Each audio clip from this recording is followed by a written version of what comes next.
Hi guys, it's Luca from Sabre Airsoft here, and we have not only got a GBR-15 Freya from Delta Armory, which I've been dying to get inside of after seeing some of the insides of the cheaper ones and not being very happy with them. I also have a special guest with me. Got my friend Greg here, who's a regular at the local site, who's kind of let me borrow this in exchange for a free shim job and free general maintenance. I get to go inside and criticise it. So Greg, how have you found this? To be totally honest with you, straight out of the box, I thought it was spot on, to be totally honest. Obviously sits a little bit higher than the entry series, and I've not had any issues. Runs nice on a 7.4 volt LiPo.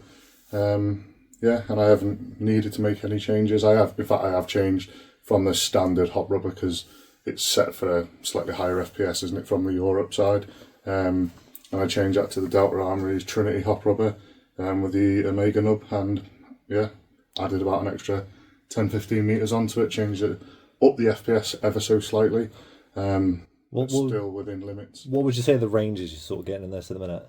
I'd say comfortably 60 meters or so, quite comfortably. That's on 2.5s as well. 2.5s? Yeah. Right, you're going to stop using 2.5s, you're going to start using 2.8s. Yeah, I'm going to go to a minimum 2.8s. I know our site is quite heavily wooded, so 2.8s is the minimum to me.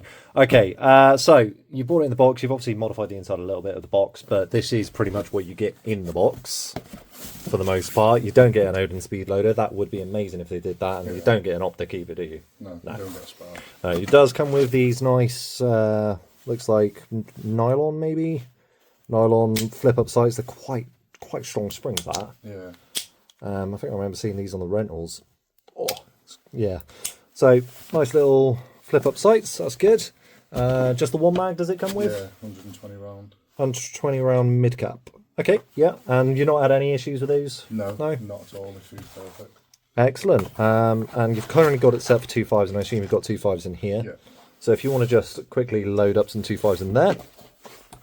So, as far as looks go, I got to say, when I first saw these, I did think, actually, they're quite nice. Yeah, and that's why I went for the olive green as well, because it's a bit different, isn't it, the olive drop? Yeah, it's not black. I love black rifles, but even with the VMP2 that I've got coming tomorrow, hopefully, I've gone for a tan. I'll be a bit different for a change.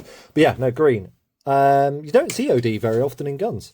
Normally, if you see this sort of colour, you'd think, oh, it's a two-tone, but no. No, it's quite nice. It's not too in your face, but it's subtly different. Yeah, and I'm a sucker for a matte finish as well. I don't like gloss. So matte.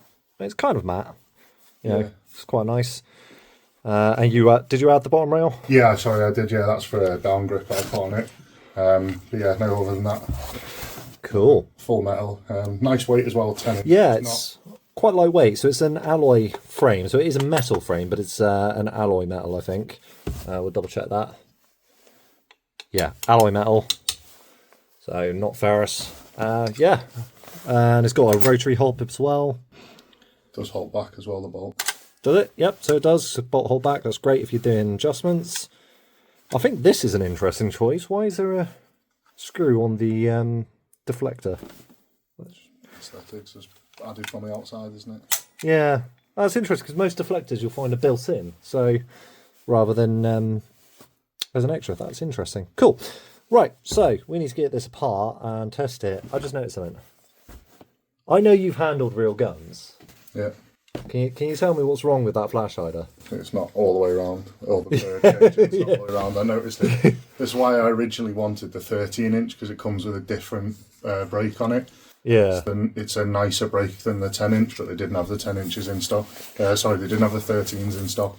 So I went for the 10, and I'm quite happy with the 10. Yeah, I mean, it's a nice length, to be honest with you. It's both for CQB and outdoor kind of thing. It's a nice... Yeah, it's an unobtrusive stock. It's nice and lightweight. It feels narrower than a lot of guns. It's not, but I know why it feels narrower. Because of this, it doesn't feel like it's got that big, that's what it's missing. It's missing the forward assist. Right. That's what feels weird. When I've got this in my shoulder, I'm not seeing the big forward assist in my face that I'm used to. It's not a bad thing, it's just an observation. Cool. Right, let's get this box out of the way. And it came with an unjamming rod, yeah? No. No? So no, it doesn't. I got them because I wanted to clean the barrels out and stuff and give them a bit of an internal polish. Because I've got 3 other Delta Armories, 2 Charlies and a Bravo line, and again, had no issues with them either, to be honest with you. Yeah, I mean, I think the Bravos are the ones that we have as a rentals down at site, aren't they? So yeah, Charlie's all polymer, Bravo is polymer upper and lower receiver, metal handguard. Oh, okay, so yeah, full metal. We've got the Charlies down as our rentals at the minute. On there, whether it's Eagle Series, ETU, or standard, the stock changes. Yeah. So just for you guys, I have the Delta Armory ones that I've been in are the Charlies, and I was not happy with those. I was not happy at all. So we're going to give this a quick chrono and see how it sounds first. There we go. Quite like that as well. If you have the stock all the way in, you can't open that. Oh, really? No. That's interesting. Oh, I suppose, yeah, because you can't depress it, can you? Yeah, so it keeps it like locked in quite nicely. That's interesting. Okay. Let's see. Does it do a signature beep? It does. Yes, it does. Ah, that's good. I've seen a few MOSFETs that don't make any sound whatsoever, which some people like, some people don't. I like to have that audio confirmation. I like to know it's working. Yeah. And if it didn't have it, then you'd be second guessing until you pulled the trigger, and I'd rather it was audible that it was good before you pulled said trigger. Yeah, same. Right, let's get that on there. Cool. I'm just going to point this somewhere safe. This is my normal target range, by the way. Ooh, so it sounds, I think I've said this to you before, it sounds zippy. Oh, God, that tings when it's against my bench. But the fire rate, this is 7.4. It's not a bad fire rate. It's a decent fire rate. Empties an EPM 1 quite quickly. Yeah. On 7.4, so yeah. I mean, to be fair, if you're trigger happy enough, anything will. And again, running EPM 1s, although they're broken in, not had a feed issue at all with EPM 1s. Cool. So, 2 5s are in this, yeah? Yeah. Cool. Let's get this a quick chrono, see what we're doing in a minute before my chrono dies. Okay. Helps if I take it off safely. There we go. So, 2 5s, 0.99, 101, 101, 102. So, your compression's good already. That much I can say. It's just that sound. Yeah, that's what I want to dampen down, is that signature. It's just... Yeah, let's see if we can do it via adjusting the motor height. Have you tried adjusting the motor height? I haven't actually, no, I didn't really touch it, to be honest with you. That's fine. Sometimes motor height can help adjust. It might be that it's a bit high out the factory or a bit low out the factory. Very unlikely, but also if, by the way, your gears suddenly explode whilst in my presence, I do have spares. So don't worry, and that won't cost you anything because it wouldn't have happened if I wasn't with it. I mean, messing about with it. I'll beat that out maybe. Okay, just in case.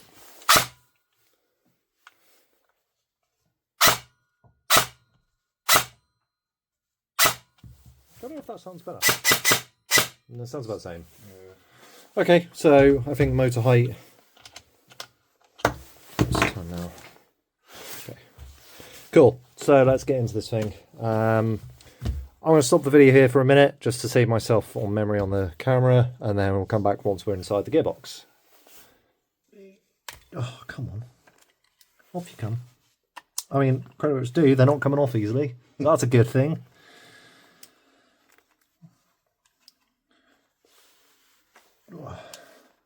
There we go. So red's back there. Back's at this side, but it looks like they might both come from one direction. No, they are side to side. Okay. Oh. Generic motor. It's the only way to describe that. The generic of generic motors. Yeah, like I say, apparently it is high torque, but... I mean, it feels it. Yeah. I won't deny that. With 4 screws, that's good. A lot of manufacturers will only put 2 screws in there on the grip, which is perfectly fine. You only really need 2. but 4 is just a nice little bit of extra security. If we get in there and I find that these gears are the kind of gears that I think no matter how much you shim them, I might just give you a fucking set of gears anyway. All right. Like I say, I think they're meant to be SHS gears in there. Do they claim that? That's what's stated, yeah. Okay. I'd have a look, but your internet's crap. My internet's fine when you're on my Wi-Fi, but I don't know what my Wi-Fi password is off the top of my head. I do like that retained system. That is quite good, actually. It's a nice little clip, isn't it? Yeah, so just for the camera there. Get a little bit better light. So rather than... I thought I was going to have to pull this screw out, but it is just retained like that. A little clip. Quite like that. Cool. So if you don't know, whenever you're doing this sort of thing, try and, if you can, screw things back in where it belongs. What I do. Yeah, saves you a bit of a headache later on that. Anyway, wouldn't it? Yeah, it does. It holds it straight. So, for those at home, quick change spring that you can get out with just taking the stock off, which is good. Let's have a look at this. Bearings, yeah, that's pretty good actually. I want to hate it. I do genuinely want to hate it. So far, I'm not seeing anything that's making me really doubt. I mean, it's a graduated spring.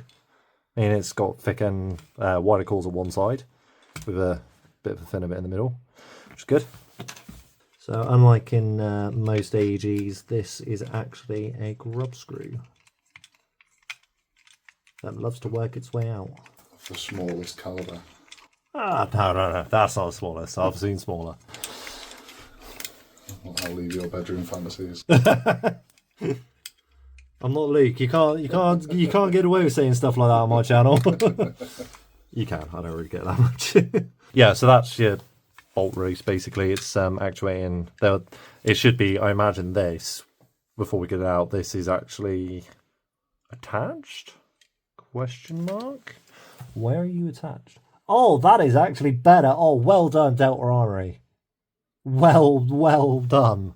So normally, or quite often, you'll find these bolt releases will be attached to the gearbox, and they're a pain because they get in the way of everything. Yeah. I'm looking down here in the magwell, and I can see that it's screwed into the frame. Yeah, I think that's what needs to be removed. Well, you can't remove that until you remove the gearbox. Oh, maybe it was that. Yeah, it'll be the actual arm that comes across and underneath. That's good. Well done, Delta Armory. If I'm right about that. If I'm wrong, I'm going to be an absolute fool. See? I was right. It is just screwed on here. It's a normal cam. Yeah. Yeah.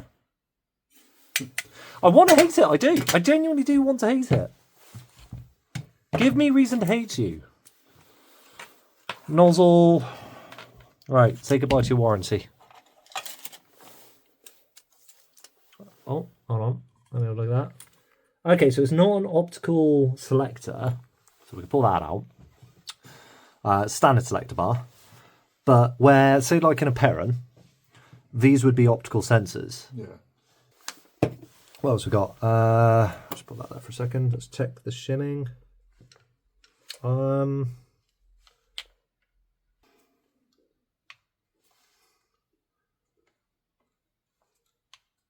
Okay, so it's not the worst, but yeah, there is definitely room to shim. I thought it was going to be the opposite problem where it's over shimmed, which would be impressive if it was. Yeah. But no, it's not. Cool. It's not good news on the grease front, I don't think. No, that was one of the things we spoke about, wasn't it? Yep, so here goes your warranty. Boop. Screws are all on the correct side, as I call it. So G&G gearboxes, they like to have the screws on the other side for no reason. No Loctite on the screws, though they are not Phillips heads. It looks like they are. Yeah, so they're PH2 screws, Phillips head 2s. So there you go, folks. If you want to know how to avoid stripping out your screws in your gearbox, make sure that you use the right bit. Too many people go, "Oh, it's a Phillips head." Oh no, my screws are stripped out. Well, you didn't use the right thing, did you? I mean, if that's the only bad thing you can pick so far. Give it time. I haven't opened it up yet. This is great. Normally, I don't have my customer right over my shoulder, so I just send them videos. So you can see now, exactly if I discover something as I'm opening, you know that I've not done something, it's just how it is.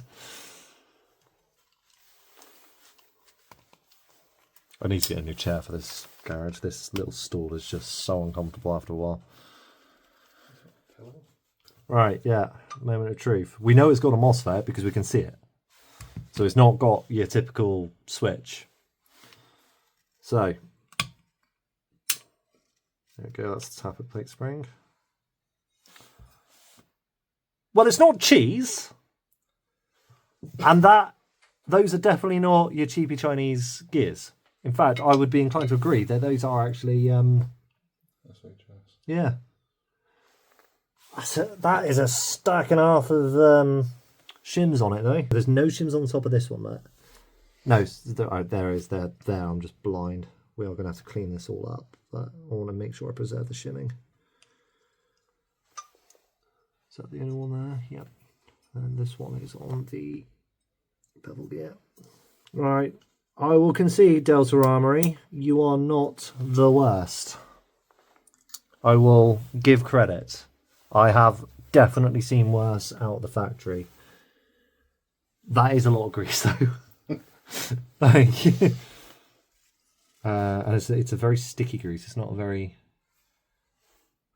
So how long have you had this? October, maybe. Yeah, because it was at the Delta Armory's day. I put patrol base. I went up and got it. Oh, nice. Didn't know they did a Delta Armory day. Well, it makes sense. Yeah, it was a big release for the Freya, the new Freya. Bloody good compression. Like, for an out of the factory replica, because YouTube. Yeah. What about with the muzzle, the nozzle on? Well, it's got an O-ring in the nozzle, so again, I'm expecting good things here. So with it in the full position.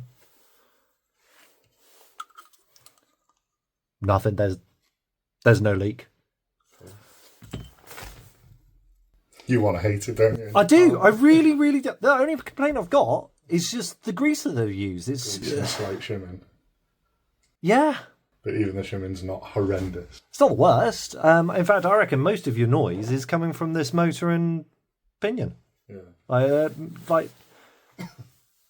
I reckon that's almost entirely where your noise is coming from. Either that or they've just not shimmed it correctly. Right, I need to clean all this up because it's going to bother the crap out of me. There it is. Degreaser. No, I mean, it looks like the actual gear-to-gear shimming is good. Because, also, I hope you don't mind the smell of degreaser. Yeah, the gear-to-gear looks fine. I don't see any spiraling or anything like that. Or any wear on them so far. And it's been so far. Through, what, 4 or 5 full days now? Oh, is that it? Bless. I work too much, don't I? You know me, I'm down there every single weekend. But that's because I don't work weekends. It's no, it's not optical, it's magnetic.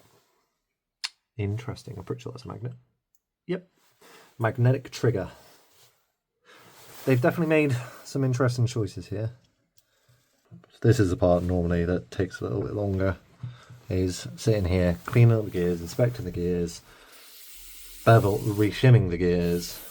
So this is grease as it is now is what it should be like in the cheaper ones. But for some reason, every single one of the cheaper ones I've come across, it's been dry. All right. And they've been used about the same sometimes. We had one that was used literally once before it crapped the bed. Yeah. And the grease was just cheese. Manufacturers will always err on the side of caution and also on the side of time. Yeah. So it's usually not worth their time to shim it fully. They'll usually have a preset of shimming to do for each gear, which from a manufacturing standpoint makes sense. There's always differences. So a lot of airsofters don't seem to understand is that there is no one blanket solution. No, and no two sets of gears, even from SHS, will be exactly perfectly the same and stuff like that. They are close though.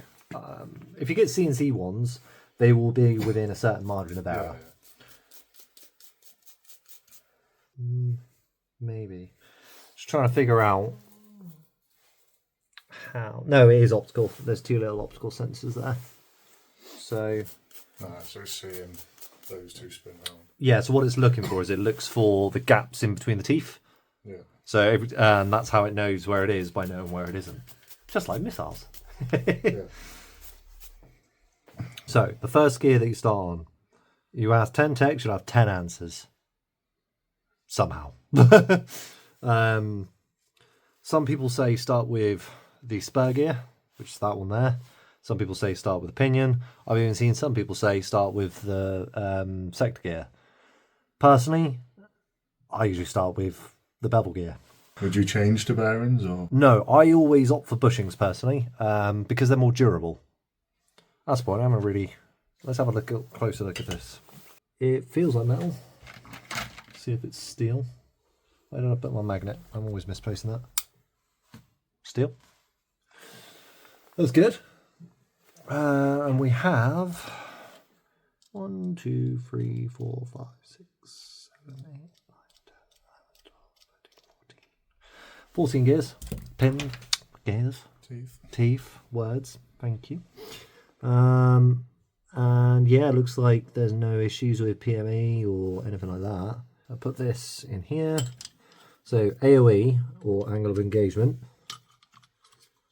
is, as the name suggests, the angle of engagement. So your AOE, angle of engagement, is pretty much there. That is, I would want it slightly further forward. But that is pretty much there. That is meshing quite nicely. I have no faults to this. The shimming's a little off. The pinion gear kind of sucks and the motor's very generic. I have no bad things to say. I am actually thoroughly impressed. This is a good product. Yeah, and... Let's break it. No, let's not break it. I wish it was a bad product just so that it would be I would be able to go, oh look, all Delta Armory is bad, but I can't. I've been proven wrong. No, I mean, I don't know whether there's any issues with the Gen 1. Obviously, this is the Gen 2 Freya. Well, if there was, they've obviously got rid of the problems. They've radiused the corners on the gearbox as well. Yeah. All right, let's carry on. Yeah, AOE is fine, so go back to what we were doing and start the shimming from the bevel. How much lube do you need, Greg? Well, different circumstances. Mind out of the gutter, mate. Come on, we're on YouTube here. Minimal, correct. Brushes worth. Just in the general area. And personally, everyone has their own different opinions over which to use. I know, for example, some like to use silicone. I don't.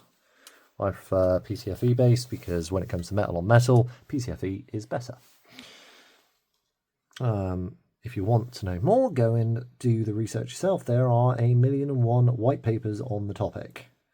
And believe it or not, you don't actually need to lubricate the top part of this. It's the side parts that are important, the actual channels, because that's where the contact actually happens. So all these people that you see polishing those out, it's pointless. Would you ever go skiing, Greg? I've been skiing before, mate. Did you do that with the eye? No. It was after I left, to be honest with you. And let's just say I'm not built for skiing, mate. With my larger frame size, and gravity is not my greatest friend. And the slippery coefficient of being on snow and skis wasn't great. Fair. I can't argue with that. Oh, yeah. I probably nearly died about 5 times. Did you have lessons? No, I got taught by someone who skied 20 years ago. Right. That was your first mistake. So my lessons consisted of pizza and chips, as in chips is go forward, pizza, put your skis in a pizza is slow down. And I went down a slope, mate, and I tell you now, if anyone came in front of me, I would have pink misted them because I had no way of stopping. And like I say, I'm a big guy with a lot of gravity going downhill. And I just kept accelerating. I think you should give it another go, but with lessons, actual lessons. And then one of the other lads that was with us as well is a good snowboarder, put it that way. He went down and did the video in time trial and stuff like that and everything. And So he's a criminal on the mountain. he was good, mate. And obviously he was like, I've never skied before, mate, so I've only ever snowboarded, so I can't help you. And he left. They just abandoned you on the slopes. No, nobody told me how to stop going backwards. So when we stopped at one point, I went backwards, dropped about 3 foot into where they just put all the bar stools and the tables out, and I wiped out about 8 tables as they just put them all out. It was hilarious. Can I include that in the video, please? Yeah. True story. Oh, that is brilliant. God. Do it again, begin lessons. Pro tip, guys, if you're going to go skiing, don't listen to your mate who goes, oh, yeah, no, I've done it before, I could teach you, 20 years ago. Don't listen to him. Just go and get actual lessons. Trust me, you'll have a much better time. It started with one of my philosophies of what's the worst that can happen. The answer is a lot. Yeah. No broken bones, so that's a win. Yeah? Did you get injured at all? Yeah, massively. Oh, okay. I nearly had my arm ripped out as I got dragged up the slope by a ski lift by my arm. Oh, no. Entangled. Yeah. So yeah, my arm from pretty much from my shoulder to just below my elbow was jet black for about 3 weeks. Yeah, no wonder you don't want to go skiing again. I wouldn't want to after that. Bearing in mind as well, I was renting stuff, and like I said, I'm a big guy, and he went to give me a set of salopettes, and I was like, they're not fitting me. So I ended up being up the top of the slopes in Garnish, was it? In tracky bottoms, t-shirt, and a hoodie. Oh God, God! I bet you. Well, actually, to be fair, you're like, yeah, you're like me. You run hot. And I stepped off piece as well. Went above my waist. Accidentally, I assume. Oh no! I tried to get out of the way. Oh. Like people skiing, because I sacked it at that point, and I was walking with my skis on my shoulder. Another funny part of the story is, again, gravity took over and I started running down the slope. And obviously with ski boots, there is no movement. Yeah, you got no ankle flex. Well, you do have a little, but... Genuine true story as well. I overtook 2 people skiing, running down the slope because I couldn't slow down. And all I could do was pencil down. Oh, I wish I was there with my camera. Literally, like, we spoke about it the other day, actually, me and my mate who went, and he was in tears as we went through it again, laughing as ever. I wasn't there and I'm laughing.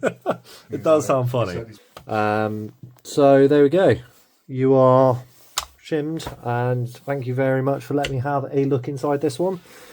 Like I say, I'm glad that you've not been able to find any faults as much as you wanted to. I really wanted to find faults. I really wanted to hate it after all the other, every single Delta Armory product I've gone into and had a look at up until now has been awful.